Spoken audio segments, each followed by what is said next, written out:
Now, for another perspective on these issues, we're joined on the program by the Speaker, Ekiti State House of Assembly, Honorable Adeoye Aribasoye. You're welcome to the program. Thank you. Thank you for having me. Good afternoon. Thank you so much. I should also mention that you are the Chairman, Southwest Conference of Speakers, the Vice Chairman, Nigeria Conference of Speakers, representing that particular area. Now, let's start with the issue of the NLC strike, of course, and the call for the state government to help ease the tension as Labour hits stalemate in discussions. Is the Ekiti State government presently making moves to help resolve the crisis in Ekiti State? Well, for us in Ekiti State, you know that we've always enjoyed industrial money since this government came on board. Part of what we've done is to ensure that we put the welfare of workers at least is a priority, both the executive and the legislative arm. We've been working together to ensure that when it comes to issue of welfare, priority is given to that.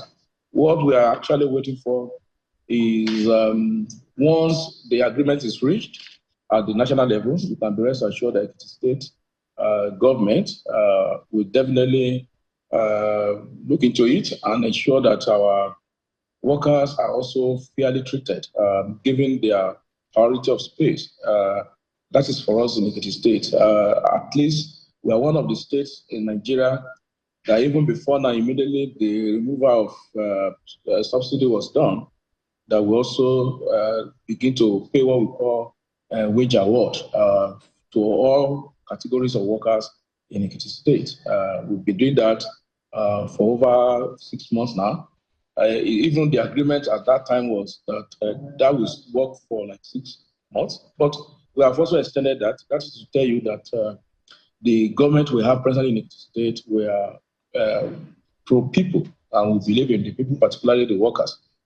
But however, I must also state that when it comes to the issue of labor-related matters, we should also follow due process. And in a way, I will also pitch my tent with the Attorney General of the Federation that let us also follow due process. Negotiation is still on.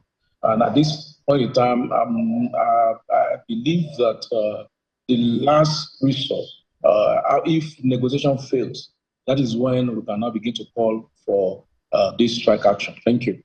Honorable Speaker, you know, the saying, when it rains, it pours, seems to aptly describe what's happening in Nigeria at the moment. Not only do Nigerians have to contend with the harsh economic climate, but now with this labor strike that is affecting the power grid and there's a national blackout, are they not putting in harm's way the very workers and citizens that they are trying to, or they say that they are fighting for or trying to protect? Is it not going to damage the economy further? What do you think of labor's demands? It's already, even that is happening already. The hardship is, of course, with what is happening now, of course, if the hardship before now was at the 50%, it has actually aggravated to 90%, with even just a day is a very serious, a call for serious concern. And I think Labour should also reconsider their stance on this. A lot of course, there are some people who are not, they are not Labour that rely on power to do their job. And this will also amount, giving them untold hardship. And that is why we have to also weigh this, balance it, and ensure that we are considered, because what the federal government is saying is presently there are other sectors that are not, they are not public servants who are also that will be affected by this living wage. Let's consider everyone and come to a conclusion. Come to and let us have a consensus before we say, okay, this is what we are going to do. And I think Labour should at least persevere until the discussion is finalized.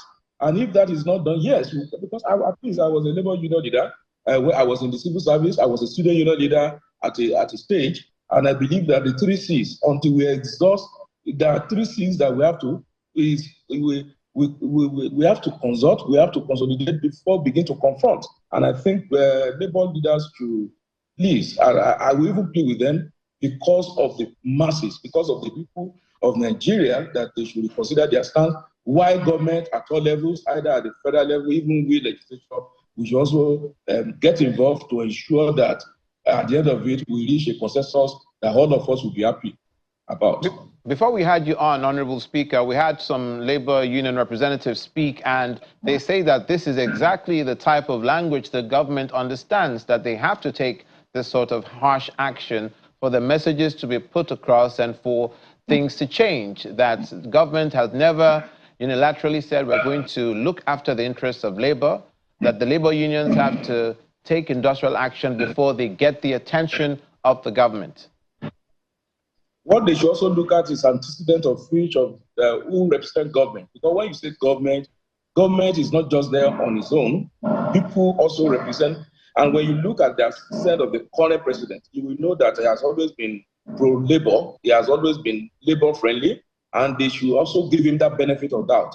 Yes, it might be the situation or story in the past, but the current president that we have, President Bola Ahmed Tinubu, when he was in Lagos as governor, we have his antecedent, and that speaks volume.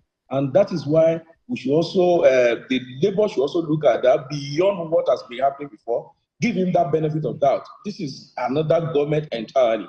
And let's just wait and see what this government will do. To me, I believe this current president will do the right thing. But again, it's not what he can do unilaterally. It's not what it allows all of us, everything to, let's put everything on board and let's discuss. And at the end of the day, I believe that all of us will be happy for it. I believe in President Bola Ahmed Tinubu as a Democrat and as a welfareist who also believe in the welfare of the people. Well, all of us will know that as the governor of Lagos State, he gave, even without asking the question, the independence of legislative army in Lagos. They've been enjoying that since 1999. At least we know that. And we also know that when it comes to even the autonomy that everybody is clamoring for local government, he also allowed that to happen even in Lagos. Then with that antecedent before us, I think we should give him that benefit of doubt. And I know that he's going to do what is good. And the governors will also follow the suit. Thank you. Thank you for your time. We certainly hope we come to a speedy, amicable resolution to this face-off. Thank you, Honorable Speaker of the Ekiti State House of Assembly, Adeoye Aribasoye. Thank you very much.